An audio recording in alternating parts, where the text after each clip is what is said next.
3, Wow! 2, Ang lupit mo! 1. Ha?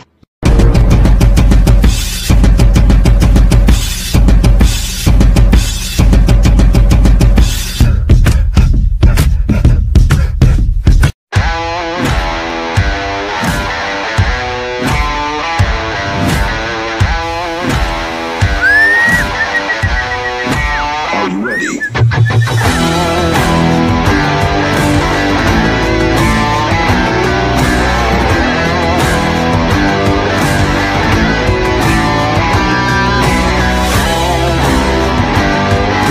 Good morning mga kaibonatics. So meron tayo dito pine-prepare na natural na antibiotic para sa ating mga warriors. Kasi ulan ng ulan, kaya naman once a week nagbibigay tayo ng ganito sa kanila. So bali ang sangkap nito, oregano, merong bayabas, merong wala tayong turmeric kaya luya na lang, ginger, sibuyas at bawang at 2 peraso. Pipigayin to mamaya. So bali ang gagawin lang dito kay Bonatics,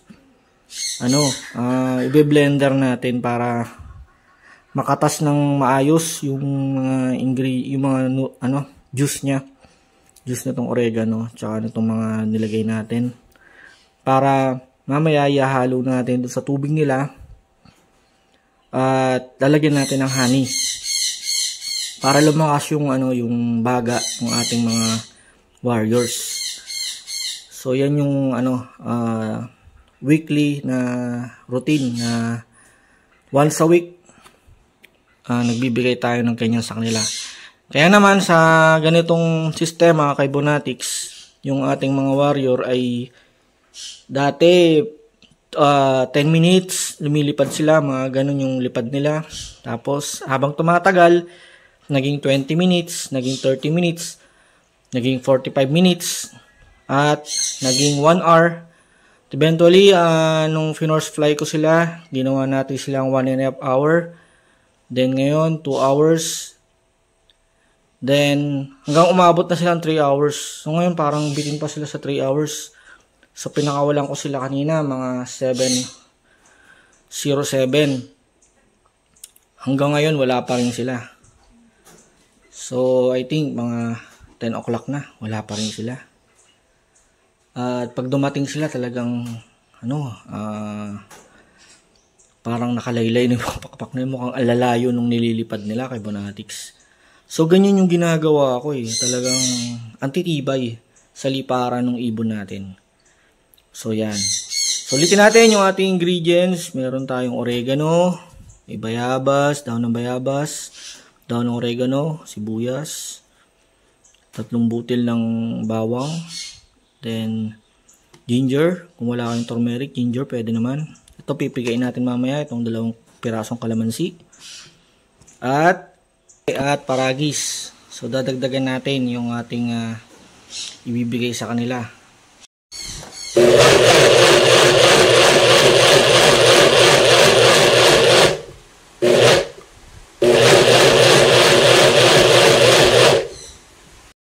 So yan, na-blender na natin kay Bonatics, tapos sasalin natin dito. Tapos natin, pipigain natin yan. Pigain natin para kumatas yung katas sa ilalim. Ito yung isa pa nating mga ingredients kay Bonatics. So meron tayo itong pulot, yung molasses. So naglagay tayo ng 2 kutsara. At tansyahin na natin to. Bali ito 1 kutsara lang to, pero tatansyahin ko na lang yung honey. Ayan, lalagyan natin. Lagyan natin ng honey. Yun, saktong 1 kutsara lang. So ayan nga kay Bonatics, nilagay na natin sa kanilang painuman. Yan ang inumin nila. So kararating lang nila ngayon, to sila. Ayan o, ayan sila. Kararating lang nila. So pinakawalan ko yan ng 7:07. So ngayon lang sila lumabas, ngayon lang sila bumalik. Bali 10:35. So 10:35 ayan sila. Ayan, konti lang hingal nila. Kung ba naman lumipad ng ganong katagal, halos lampas 3 hours. Ayan o, ito sila. So mamayang hapon na ako maglilinis. Yun naman yung spoof nila yan. So, bilog yan eh. Nabasa na lang ng ulan. Ayan sila. O, pasok na kayo. Pasok na.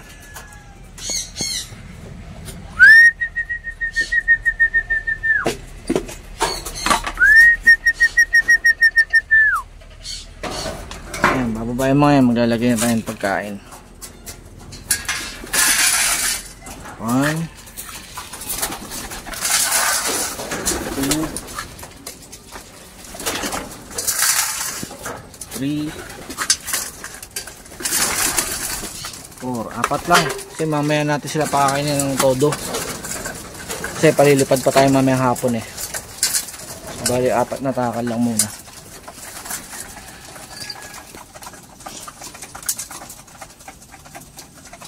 So yan mga kaibonatics, yan yung sikreto o ginagawa nating sistema dito sa ating sa ating loft.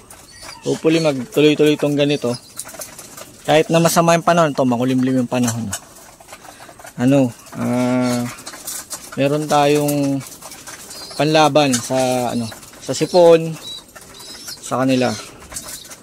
Kasi kahit umulan, pinapaano ko to eh, pinapalipad ko sila. So all weather nga itong mga to. Masarap sila sa pag-inom oh. Ayun oh. Sanay na kasi sila eh sa ganyang painom ko sa kanila. Talagang gustong-gusto nila yan. At dahil dyan, lumalakas ang kanilang respiratory. Dahil malakas ang respiratory nila, malalakas silang lumipad. Ayan. So yun yung kagandahan dito sa probinsya. So yung mga libre lang. Halos karamihan ng mga herbs natin dito libre lang. Na pipitas lang natin sa paligid.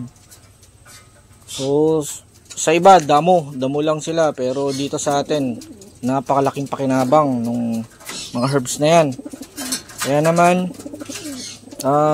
sinasamantala natin yung yung pagkakataon na yan. Meron tayong mga herbs na nakukuha sa paligid at ating binibigay dito sa ating mga warriors, sa ating mga alaga. So lahat sila nakakakain, pati mga manok ko, pati nga yung aso ko eh, nabibigyan ko ng tubig niyan eh, pinapainom ko ng tubig niyan. May halong natin panglaban natin sa ulan, kasi ulan ng ulan. Kailangan malakas din resistensya talaga nila, yung kanilang respiratory malakas. Yun yung mga warrior natin, kahit na 3.5 hours nang lumilipad, talagang baliwala lang sa kanila. Ayan, kararating lang nila ngayon. So kanina pa ako nag-aantay, nag-aalala na nga ako. Ano kaya nangyari sa ngayon kako? Baka nalambat na kaya itong mga to, kaya nadagit na kaya. Hindi pala. Sila ay talagang consistent sa sa paglipad nila. So kaya naman hindi rin natin sila talagang tinitipid din sa pagkain. Talaga binibilhan talaga natin sila ng proper na seeds para sa kanila, para hindi naman sila manghina at hindi sila kapitan ng sakit. Yan kasi yun ang kaibahan eh. May linyada ka na maganda, pero mali naman yung sistema mo sa loob, yung mga pinapakain at pinapainom sa kanila, sa motivation mo sa kanila, wala rin. So gugulong at gugulong talaga yung ibon sa ganun. So ito, masusubukan natin to kay Bonatics pagdating ng ng training at pagdating ng derby sa South. Kasi meron tayong vlogger na napanood. So bali yung mga nilalaban niya babata eh, 4 months old, nilalaban niya na ng South. So, ang gagaling ng ibon niya. Nakakatapos ng karera. Kahit na mga bata yung mga niya. So, itong mga to, mga na to eh. 5 to 6 months to 7 months yung mga edad nito. Itong mga warrior natin ito. At maliban dito sa maliliit, nakawawalay lang. Ayan. Marunong na silang kumain mag-isa. Itong dalawa dito. Itong grizzle, white grizzle, tsaka itong checkered. Mas ahead sila ng ng 1 month dito sa dalawang to.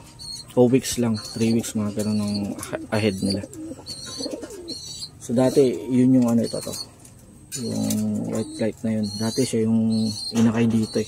Ngayon talaga sumasabay na rin siya sa mga warriors natin sa liparan na napakatagal. So ayan. So please like, share, and subscribe kay Bonatics kung nakatulong itong video na ito. Dahil ang ating vlog ngayon ay patungkol sa racing feed yun. Kaya naman, supportahan nyo ako kay Bonatics. Yung mga mahilig sa kalapati dyan. Lalo na sa pagkakarera ng kalapati. So kahit baguhan tayo sa pagkakarera ng kalapati, hindi naman tayo bago sa pag-aalaga ng ibon. Dahil mula bata pa ako, talagang hilig ko na yung pag-aalaga ng mga hayop, iba't ibang hayop. Specialty ko itong mga kalapati. So bali sa racing feed yun, ngayon lang tayo sumali sa pagkakarera. At madali lang naman matutunan ngayon lahat. Kasi meron ng YouTube University. So maraming mga gagaling na pansir na pwede nating makapulutan ng mga sistema o mga turo nila, mga tips. Kaya naman ngayon, mabilis na lang kahit newbie, talaga nagpapanalo na. Talagang dedication lang talaga sa motivation. Dedication sa pag-aalaga at tamang motivation sa mga alaga natin para sila naman ay mag-champion. So yan yung pangarap ng newbie na kagaya ko. Kahit first time ko, sana mag-champion tayo. Kahit konti lang itong mga alaga natin na isasali, sana mag-champion tayo. So yun yung ating prayer. So good luck sa bawat isa, sa mga nagkakarera ngayon. At sana mag-champion din kayo. So salamat mga Kibonatics. Keep safe and God bless. Thanks for watching, Kibonatics. Hope you enjoyed this video. Breathe lang ng breathe. Don't forget to like, share, and subscribe.